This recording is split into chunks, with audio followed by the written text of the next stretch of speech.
Welcome to WhiskyCast, cask strength conversation featuring news and interviews from the world of whiskey. I'm Mark Gillespie, and this is episode number 969 for September 11th, 2022. Coming up in a few minutes.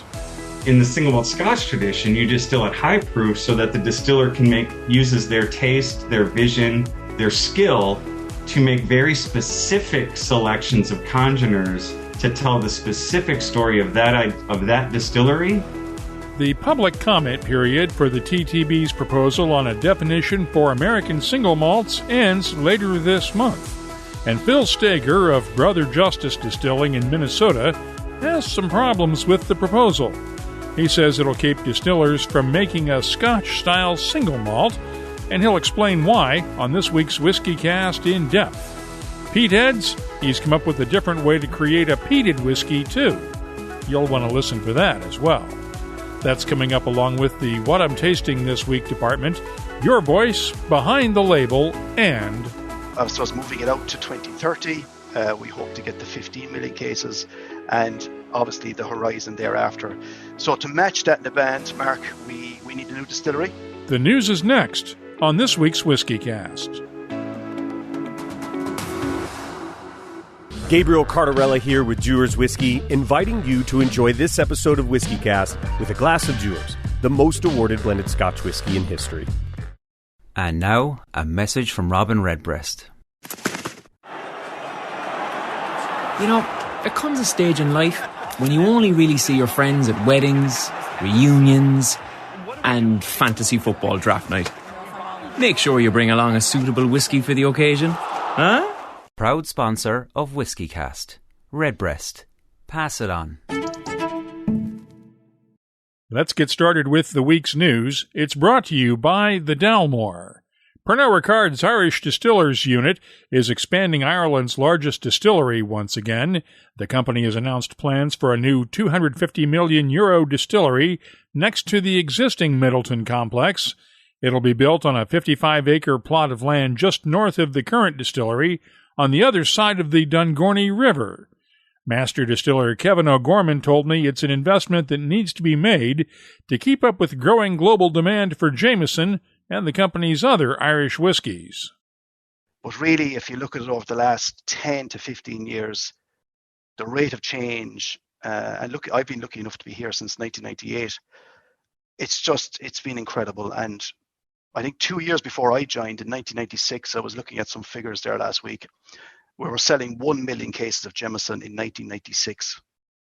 Then in 2010, that was increased to 3 million cases. And now, our financial year 22, we were 10.4 million cases. And sometimes you have to sit back and just look at the success story. It's mind-blowing.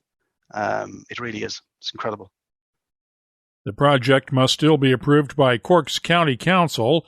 Assuming the planning process goes smoothly, the new distillery is expected to open in 2025, which would be Midleton's 250th anniversary. Meanwhile, work is underway at the current distillery on the €50 million project announced earlier this year to make the distillery completely carbon neutral by 2026. Kevin O'Gorman says there are a number of steps in that process. I suppose our first big step is this year. We're installing new boilers on site. The existing ones were there since 1975. So those new boilers are actually going to be commissioned over the next 2 to 3 months. They are multi-fuel boilers and very, very efficient. So for starters, that's going to reduce our gas usage by around 13-14%. So that's a big, big step this year. And then over the next sort of year, 12 to 18 months, we're bringing in what we call MVR, or mechanical vapor recompression technology, into our pot stills. And this is where we're recovering all the waste heat. We're going to compress it and generate more heat to recycle back into the process again. So it's a reuse of the heat. And that's going to bring our gas demand down significantly for our pot distillation.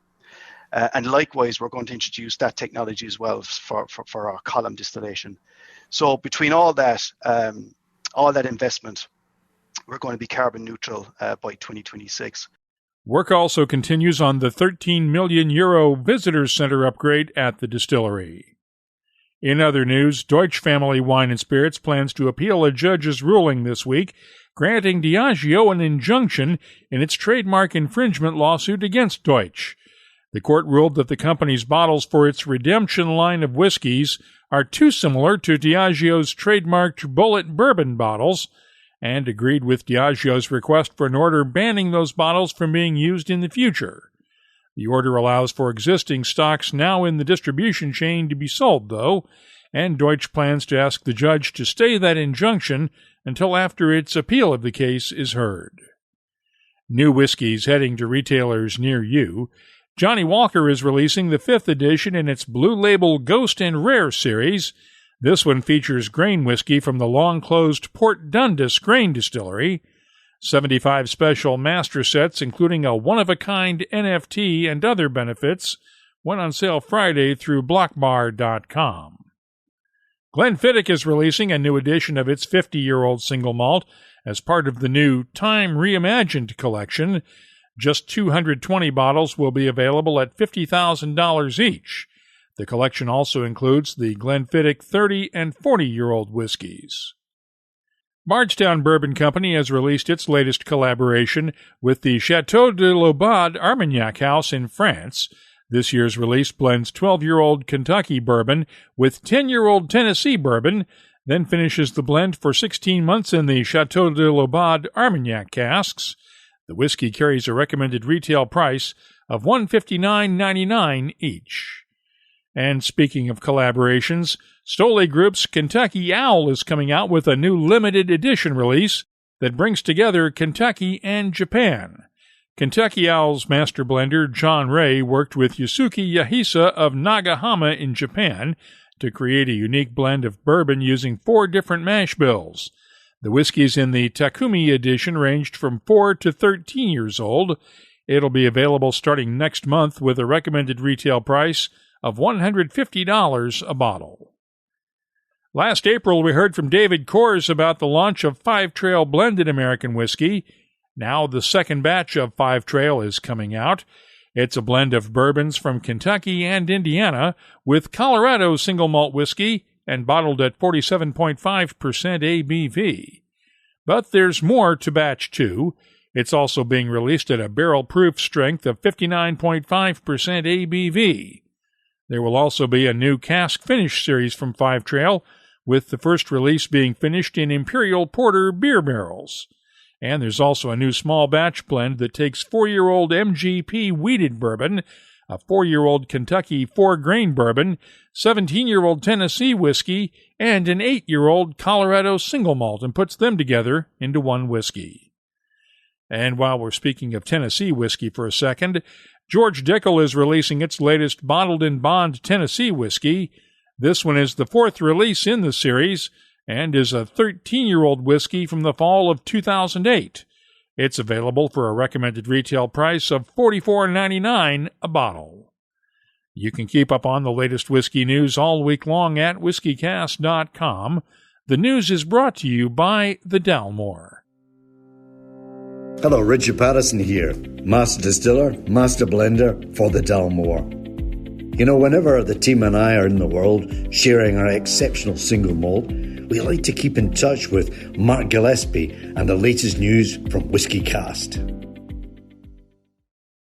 Our live Friday night webcasts return this week. Join me this Friday when my scheduled guest will be Dewar's Master Blender Stephanie McLeod. We'll start at 5 p.m. New York time on the WhiskyCast YouTube channel, our Facebook page, Twitter, Twitch, and now on LinkedIn.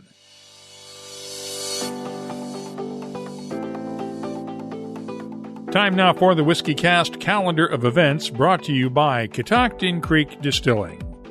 The big event this week is the Kentucky Bourbon Festival in Bardstown. The Bourbon and Beyond Music and Whiskey Festival takes place just up the highway in Louisville this weekend, too. The Wisconsin Whiskey Fest is this Saturday in Milwaukee at the State Fair Park. And Malt Stock is coming up September 23rd through the 25th in La Velde, the Netherlands. Whiskey Live Paris is that same weekend. along with 40 Creek's annual Whiskey Weekend in Grimsby, Ontario. Whiskies of the World returns to San Francisco, California on the 24th, and San Jose the next night, and the Liverpool Whiskey Festival is on the 24th. The Whiskey Show is in London September 30th through October 2nd, and if you're going to be there, look for me and be sure to say hello. If you're organizing a whiskey event, please let us know about it, and we'll be glad to add it to our searchable calendar at whiskycast.com. It's brought to you by Catoctin Creek Distilling, makers of the Virginia Rye Whiskey. You'll find their Roundstone Rye at fine whiskey shops in 26 U.S. states, 3 continents, and online. Visit the new buyvirginiarye.com site for more details, and please drink responsibly.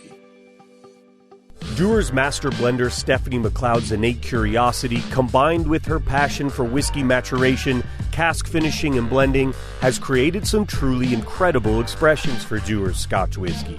It's also earned her 4 consecutive Master Blender of the Year titles at the International Whiskey Competition, making her the first person to achieve such an accolade. Her innovative spirit is the inspiration behind the ultra-premium Dewar's Double Double 32 Year, the highest-rated blended Scotch whiskey in the world with a score of 94.4. So whether you consider yourself a whiskey connoisseur or just want to find an exciting new whiskey experience, consider one of Stephanie's other masterful expressions, including Dewar's 15-year, Double Double 21-year, or Dewar's 8-year Mizunara cask finish, and discover just how rewarding curiosity can be. Enjoy responsibly. WhiskyCast In-Depth is brought to you by Mortlock and the Classic Malts lineup. The public comment period for the TTB's proposed definition of American Single Malts runs through September 27th. While comments have been flowing into the TTB's headquarters in Washington, not all of those comments have been positive so far. There has been criticism of the proposal over its lack of a minimum age requirement, and even the proposal to allow the use of either new or used barrels. Phil Steger makes single malt whiskeys at Brother Justus Distilling in Minnesota, and he has his own problems with the proposal over one of its most technical requirements. I talked with him this week via Zoom. So, what are your objections to what the TTB has proposed for American Single Malts? Well, we first of all applaud the work of the American Single Malt Whiskey Commission to move this forward, and we agree with literally every element of it except for one, and that is the maximum distillation proof of 160. That's really our only issue. In terms of what? So we believe, and we started our distillery actually back, our research process back in 2009, incorporated distillery in 2013. And between 2014 and 2019, we're innovating American single malt whiskeys based on the Scotch definition of single malt, which is the only definition that really consumers recognize and is the standard of the category really worldwide. And in Scotch distillation tradition, you can, and actually it's critical to be able to distill up to 190 proof, not equal to, but up to 190 proof. And that's where we started. And that's what we've built we've innovated our complete line of single malts based on that.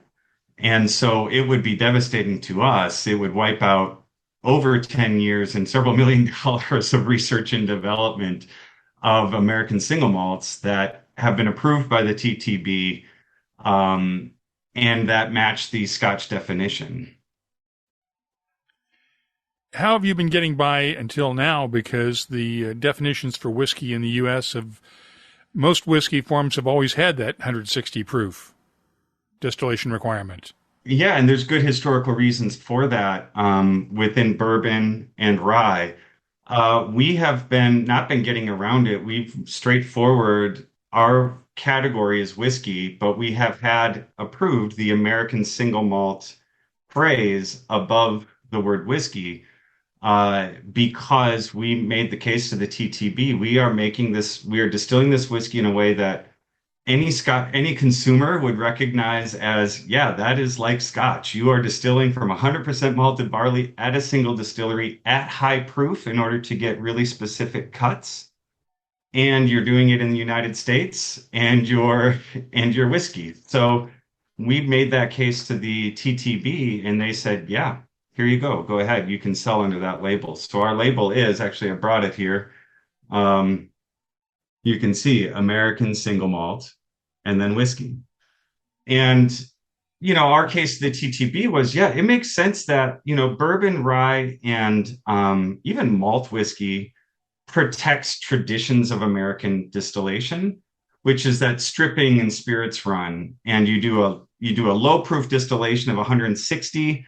You pull all the congeners together with the ethanol, the good and the bad tasting ones. You put that in a barrel, and over time, the bad congeners either filter out, evaporate out, or recombine into good tasting congeners. But that is not the single malt Scotch tradition.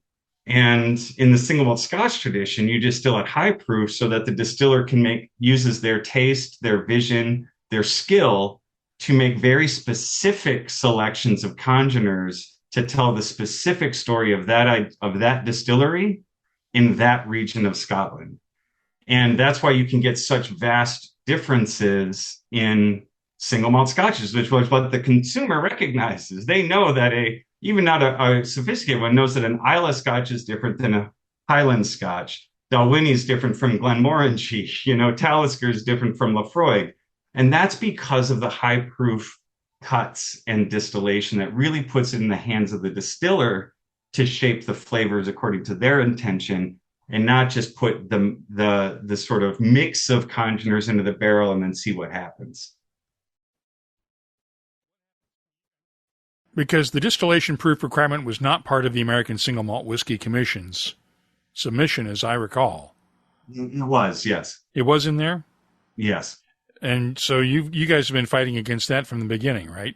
Yeah, first of all, it's a hard thing to be a startup whiskey distillery in the United States, and especially in Minnesota. And so we've just been heads down since, just working on building this up. We didn't really become aware of the petition until 2019, 2020. And we did submit, we looked to the American Single Malt Whiskey Commission, and they were like, well, the membership is only for those who already agree with this definition. We didn't agree with the definition, so we couldn't join, but we did submit a comment and say, hey, can you let this, let's not close this up. Let's not take a tool out of the hands of American distilleries that's so critical to Scotch single malt distilleries. We didn't hear a response to that, but I understand it. They've been building since 2017 around their definition, which borrows from American tradition, but nobody really believes. I don't really think that the consumers would recognize that single malt is an American whiskey. I think it's very obvious to consumers that, oh, this is single malt like Scotch, but made in America to express American, not Scottish identity. And so I think there's potential for real confusion there for the consumers. I also think that for us, it will be devastating. I mean, it will essentially wipe out 10 years of R&D and several $1 million of development to create 3 really innovative single malt whiskey products that we would no longer be able to sell under the approved American Single Malt Whiskey label.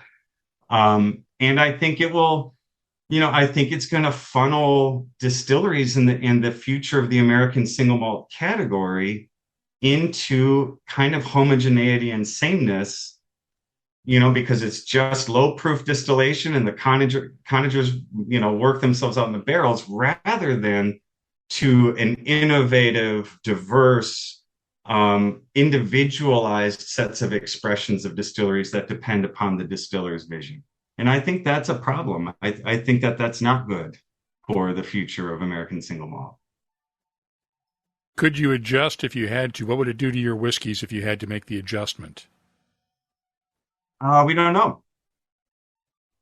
We would have to undergo the same kind of R&D process that we've already completed. We'd be building off of a lot higher base of knowledge. But we spent 5 years in a basement distillery, about 1,300 square feet. We did over 400 distillations, over 400 barrels, 45 different distinct batches, working on specifically fine-tuning our product before we built our 15,000 square foot, 1,000 gallon still distillery. We're not in the same position of R&D that we had been when we first started. And there was nothing in the rules, there was nothing in the industry news when we first started that said, hey, you shouldn't try to do this. It was just the most logical, common sense thing to say, if we're going to make American single malt, what we're doing is we're making single malt Scotch, but in America. What do you say to those who support this standard? We completely want you to be free to make whiskey the way you think, American single malt whiskey, the way you think it should be made at 160 proof or less. That is absolutely part of the American tradition of whiskey distilling. People's businesses and their plants are built around that kind of a thing. And we think they should be able to do that. And that should be part of what goes into the market under an American single malt whiskey label. I just don't think I would ask them to say, but, it's one thing to say, let us do this, let us be free to do it this way. And it's another thing to say that everybody must legally do this way, when there is a very logical, common sense, deeply rooted tradition of making single malt Scotch that allows for distillation above 190. And so I would hope, hey, let's compromise. There's a way to do this where all of the concerns that might be there for a high proof distillation can be addressed without wiping out our business and preventing American distillers from ever being able to distill American single malt the way that American single malt Scotch is distilled. Tell me the origin story for Brother Justus. How did you guys come to do this in the first place? I mean, really, it started with me back in 2009 at a Kentucky distillery, doing the tour. And every time they mentioned an ingredient, I said, oh, we grow that in Minnesota. We have that in Minnesota. I love this state. I love Minnesota. It is a special place. It's not one that a lot of people outside Minnesota understand. But the thing that makes Minnesota special that's just factual is that we're the only state where the Great Plains, the eastern hardwood forest, the boreal forest, and the headwaters of the Mississippi all meet. So we are really the ecological part of the whole continent. And each one of these landscapes contributes an ingredient for single malt whiskey. Water from the Mississippi, barley from the Great Plains, white oak from the hardwood forest, and peat from the boreal forest. And I don't know that there's another state that can make the same claim. And so it was really that I was just inspired to say, Minnesota should make world-class single malt whiskey. We should be America's single malt state. And so that's how it started. I looked at the regulations, saw that, okay, malt whiskey has 160 proof bourbon, rye. Yeah, I get that. That's from American traditions. Scotch allows distillation up to 190 proof. That makes a ton of sense because then we can get the best value from the barley. Barley produces so much more complexity than any other cereal grain for whiskey. And so to be able to, at high proof, specifically call out those esters and those eugenols and those fatty acids and combine them in an intentional way to express landscape, it was obvious that single malt was what could express the magic of this Minnesota landscape. And so, which doesn't taste like Kentucky or Tennessee or California or Texas or Scotland or Ireland. Minnesota, the Northland at this intersection of the continent, has its own flavor. And only single malt, I believe, could unlock all of that. And so we invested in this long R&D process to become masters of that craft. And we've innovated completely new products. So we put the first silver single malt whiskey on the market, which is a barely barrel-aged single malt that just shows the characteristic of malted barley when it is finely made. and people love it. Gin drinkers love it, vodka drinkers love it, and Scotch and whiskey and bourbon drinkers love it. Then we have our American Single Malt, which is very standard, but really expresses the unique characteristic of Minnesota grown white oak, which is a much more intensely flavored, denser, spicier oak than Missouri grown white oak. Same species, but 800 miles of latitude and weather makes a very big difference. And then we have the first cold-peated whiskey in the world that we also invented. This is the first whiskey and only whiskey in the world that actually captures the flavor of natural peat. Every other peated whiskey in history, what you're tasting is peat smoke, right? You use the peat, you burn the peat to smoke the malt, and then you ferment that malted smoky malt into a smoky beer that you distill into a smoky whiskey. We actually finish our whiskey with cold natural peat in a way kind of like the Lincoln County process for Tennessee whiskey. We do a finishing on peat from Minnesota bogs, and we call it the Aiken County process. We have patents pending in 6 countries on this process, and we call it cold peated whiskey. It's the first and only whiskey that you taste the chocolate and the mushroom and the nori seaweed flavors of actual peat that's been forming for 10,000 years instead of just the ash of that product. And that's all because we can do high proof distillation to make really specific intentional cuts of our whiskeys. So this proof limitation is not only unnecessary, it's not consistent with international standards and global precedents in Scotch or other distilleries.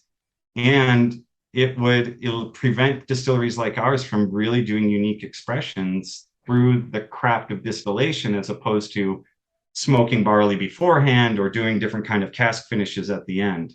It would have a devastating impact on our business. Where did the name come from? Brother Justus, this instinct that Minnesota should have a world-class whiskey turned out to be right. We actually did have a world-class whiskey. 100 years ago, Minnesota produced one of the most highly coveted whiskeys of Prohibition called Minnesota 13. And it was the only whiskey of Prohibition that had a regional designation, meaning any Minnesota whiskey 13, no matter who made it in what county, was considered just as valuable because it was so highly well made. It turns out the origins of that whiskey was not in a mobster, but in a monk. Brother Justus was Brother Justus Treadle. He was a Benedictine monk at a monastery in central Minnesota. He saw that farmers in the area were suffering because Prohibition, as you know, coincided with the farm depression of the 1920s. People moonshined not to get drunk. They moonshined because there was no other way to turn that worthless grain into something that could feed their families. And the problem was they just didn't know how to make it well. Well, Brother Justus was the abbey blacksmith, and he was one of the abbey distillers of the brandies that the monks continued to make through Prohibition for, community consumption. And he said, look, these farmers need help. They're making rock gut whiskey that makes you go blind. They don't have the right tools. They don't have the right training. We can do something about that. So he built whiskey stills from copper, according to a very precise set of, blanking on the name, but, design conditions, and then gave them to local farmers and taught them Benedictine distillation techniques and said that your only condition is you teach what I taught you to your neighbor. And that saved farms, it saved families, and it helped communities in central Minnesota make it through Prohibition. Sounds a lot like the monks of Scotland and Ireland back in the day teaching the art of distillation. Exactly. Isn't that parallel incredible? Like, this is why I feel so strongly about we are doing traditional single malt whiskey, even all the way back to the monastic origins of what we're doing. In this case, we're not using Brother Justus's techniques, but we're using his inspiration. But we want to tell the story of single malt, but in the American context. And Brother Justus, the story and the way we make our whiskeys does that. And we should be able to continue to do that under an American single malt label if the TTB decides to create a standard of identity for it. This cold-peated whiskey intrigues me because Mark. I've seen the Lincoln County process at work in Tennessee. Yep. And I'm assuming you guys do something. If you say you're doing something similar, you're filling a great big box with peat and then filtering the whiskey through the peat. Is that fair to say? Similar. So peat is so incredible because, it's been forming since the glaciers melted and the ice age ended. Minnesota's peat bogs, we have 6 million acres of peat bogs, more than Scotland, more than Ireland. We could rename Minnesota the Republic of Peatlandia, and it would be justified. And they've been forming since the glaciers, right? So layer after layer of growing season, all the way back to the very first growing season when the glaciers retreated. Those plants are still there. And so my vision was, I don't want to dig that out of the ground and set it on fire so I can taste smoke. I want to taste the botanicals, the organic history of this bog in the glass. So we worked with a company up in Aiken County. It's 1/3 bog. It's in northern Minnesota. And we said, look, we want to find ways of bringing the peat into the whiskey at the end of the process so we can taste it in its most natural state. And we worked with them on finding peat will form a granule that does not dissolve in liquid without any chemical additive. It will do that of its own if you get it the right temperature and the right pressure. And so they worked on that, and then we worked on this. So it's actually very similar in that we are actually kind of doing more of a steeping than just a pure gravity filtration, because we want a lot of interaction between the peat and the whiskey. Because unlike the charcoal, which is really kind of mostly taking things out of the whiskey, it's imparting some into the whiskey. Peat is doing both in these incredibly complex ways. It's both taking things in and taking things out of the whiskey and putting things into the whiskey and rearranging the molecules in these really, really delicious ways. And the proof is in the flavor. It is by far the whiskey that people say they love the best. And we've, whether they're peat heads, respect it because they're like, wow, this isn't what I'm used to when I'm having like a Lafroig or a Lagavulin. But it's so exciting to actually taste the peat underneath the smoke, as well as, non-peat heads who come from every part of the whiskey world who say these flavors I can really get into. These aren't bike tires and iodine and, this is like sushi. This is like dark chocolate. This is like, simmered mushroom. I mean, it's just a completely different thing. Are you doing it before maturation or after maturation? Sure. We did a whole iterative design process where we did different volumes at different stages of the process and different methods of interaction between the peat. And so everything we've done is based on not guesswork, but based on hypothesis, experiment, data, results, and refining it. So we found that the best way to do it is at the very end of the process, which makes sense. It's intuitive. You want to use the least amount of this material to have the most impact on the product from a conservation and from a stewardship perspective, as well as an economical and aesthetic perspective. And so we found that right before bottling is the best time to do it. Where are your whiskeys sold? Unfortunately, just in Minnesota, but that is going to change over the next couple of years. I think you're getting the picture here that I'm very much inspired by the monks. We're not looking for any shortcuts. We're not looking for any do not pass goes. We understand that making a great whiskey tradition takes a huge amount of time, hard work, and investment of capital. So we've never taken anybody else's product. Everything is grain to glass by us. And so it has taken time for us to build up that inventory of product. But we have about 10,000 or 11,000 cases in barrels right now that we'll be able to start releasing outside of Minnesota beginning at the end of next year and into 2024.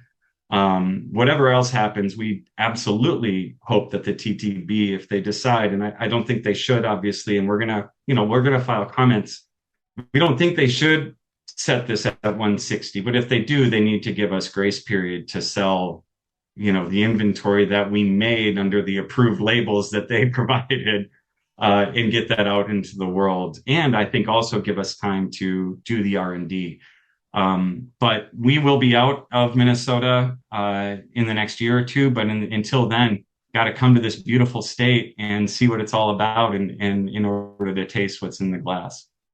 There's a link to the Brother Justus website in the show notes for this episode at whiskycast.com. Once again, the public comment period for the TTB's proposed definition of American Single Malt whiskey runs through September 27th. That's WhiskyCast In-Depth. It's brought to you by Mortlock, whiskey's best-kept secret. Hidden away for decades in some of the world's most famous Scotch whiskies, comes a single malt inspired by an original for a fortunate few. Discover the entire Mortlock lineup at malts.com. The What I'm Tasting This Week department is brought to you by Sagamore Spirit. I was looking around for an appropriate dram this week following the death of Queen Elizabeth II, and found 2 Royal Salute samples I hadn't tasted yet. The 30-year-old Key to the Kingdom expression and the 32-year-old The Precious Jewel. Let's look first at the 30-year-old, which is the most recent addition to the range. It's bottled at 40% ABV. The nose is aromatic with a hint of garden herbs and touches of pears, honey, toasted oak, orange peel, and a gentle hint of smokiness. The taste is sweet and luscious with peaches, cinnamon, ginger snap cookies, and a slight nuttiness complemented by hints of campfire smoke. And the finish is long and sweet with lingering hints of ginger and smoke. I'm scoring the Royal Salute 30-year-old Key to the Kingdom a 93. Now, the 32-year-old The Precious Jewel takes its name from the jewels that make up the Honours of Scotland. It's also bottled at 40% ABV, and the nose has notes of toasted oak, toffee, dried fruits, figs, dates, and honey. The taste is thick and chewy with oranges, pears, ginger, honey, and a hint of dark chocolate. And the finish is long with lingering touches of toasted oak, ginger, and honey. I'm scoring the Royal Salute 32-year-old The Precious Jewel a 93.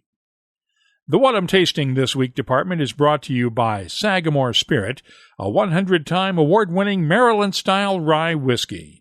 With a determined focus to create the best rye whiskey imaginable, Sagamore's team of distillers crafts each spirit with a nod to both tradition and innovation.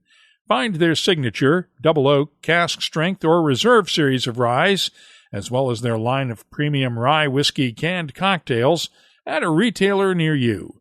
Just visit sagamorespirit.com/find-rye. Please drink responsibly. And now, a message from Robin Redbreast. Kentucky and Ireland have plenty in common. 2 homes of horse racing. Bluegrass music is said to have Irish roots. Okay, it's not the longest list, but the Redbreast Kentucky Oak Edition only strengthens the bond. Finished in sustainably sourced Kentucky oak for a captivating nose and round taste. I see a triple crown in this thoroughbred's future. Proud sponsor of WhiskyCast. Redbreast. Pass it on. Let's open up the inbox now for your voice, brought to you by Scarabus Islay Single Malt Scotch Whiskey. Sometimes you have to stir the pot just a bit, and that's what I did this week with our latest Twitter poll. Which is the correct spelling of whiskey, with the E or without it? 21% picked one or the other, while the remaining 58% said both are just fine, why fight about it? Comments now. Longtime listener Bill Ricker tweeted from Boston, since they're both corruptions of Uskabaha, they're both equally wrong. Marco at Fried Cell offered this opinion: whiskey, no E, is a drink. Whiskey with the E is branding, since the story is the Irish added the E to differentiate their whiskey. I try to use the same spelling as the brand, would not call Ardbeg a whiskey with an E, or Teeling a whiskey without the E. And at Bond Vivant tweeted this reply: people who switch between the two should also be required to switch between color, UR, and color, OR, depending on where the thing being discussed originated. Finally, props to David Russell at Rarebird101, the original Wild Turkey fanboy. He spells whiskey Russell. Well played, David. Tell us what you think, and if you have a question, suggestion, or anything else you'd like to share with whiskey lovers around the world, you can always find me on social media.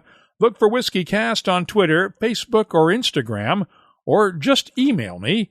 The address is comments@whiskycast.com. Your Voice is presented by Scarabus, the Islay Single Malt from Hunter Lang & Company that celebrates all of Isla's natural gifts in one bottle. Only those who seek shall find Scarabus. Start your search at hunterlang.com. Let's close out the show now with Behind the Label, our look at the history, science, and people who make whiskey unique. It's brought to you by Writer's Tears. You've probably seen the British royal symbol and the words, "By appointment to Her Majesty the Queen," or something similar on a bottle of Scotch whiskey over the years. Well, what does that mean? It's called a royal warrant and designates an official supplier to the royal household. After a company has been supplying the royal family for a period of time, it can apply for a royal warrant to publicize that fact. The warrants are good for 5 years and can be renewed. Thanks to the folks at the Drinks Business, we have some insight on what happens now following the death of Queen Elizabeth. The warrants that she issued during her lifetime ended with her death on Thursday, but the companies holding those warrants can display them for the next 2 years. That list includes Dewar's, Johnnie Walker, Diageo's Royal Lochnagar Distillery, and the famous Grouse, along with other wines and spirits. The new King Charles issued a number of warrants as Prince of Wales, most notably for whiskey lovers to Laphroaig and Berry Brothers and Rudd. Those warrants continue to remain in effect, and more will likely be added to the list over time. In addition, Prince William will be able to issue his own warrants once he has been formally invested as Prince of Wales, and Camilla, the Queen Consort, will be able to issue her own warrants as well. If you have something you'd like us to look at on an upcoming episode, just use the contact form at whiskycast.com to get in touch with us. Behind the Label is brought to you by Writer's Tears. Writer's Tears Copper Pot, an 18th century style of premium Irish whiskey, blended from single pot still and single malt. Like yourself, it's one of life's treasured rarities, and what's rare is wonderful. Writer's Tears Copper Pot. That's all for this edition of WhiskyCast. You'll find links for the stories in this episode in our show notes at whiskycast.com. That's also where you'll find the latest whiskey news, my tasting notes, the calendar of events, the whiskey photo of the week, cocktail recipes, and much more, including a complete archive of all of our past episodes going all the way back to 2005. Get in touch with us on Twitter, Instagram, and Facebook at WhiskyCast. The email address is comments@whiskycast.com. And now, a message from Robin Redbreast. People never forget the person who introduced them to Redbreast. And then those people go on to introduce others to Redbreast, and soon the flock has grown exponentially. It's like a pyramid scheme. Without any of the bad stuff, of course. Proud sponsor of WhiskyCast. Well, folks, we're nearing the end of another great episode of WhiskyCast, which means you're probably craving some whiskey. Head on over to Dewar's.com or your local retailer to discover what makes Dewar's the most awarded blended Scotch whiskey in the world.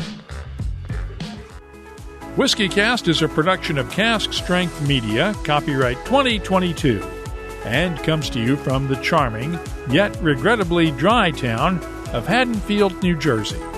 I'm Mark Gillespie, reminding you that when you drink, please drink responsibly. Thanks for listening.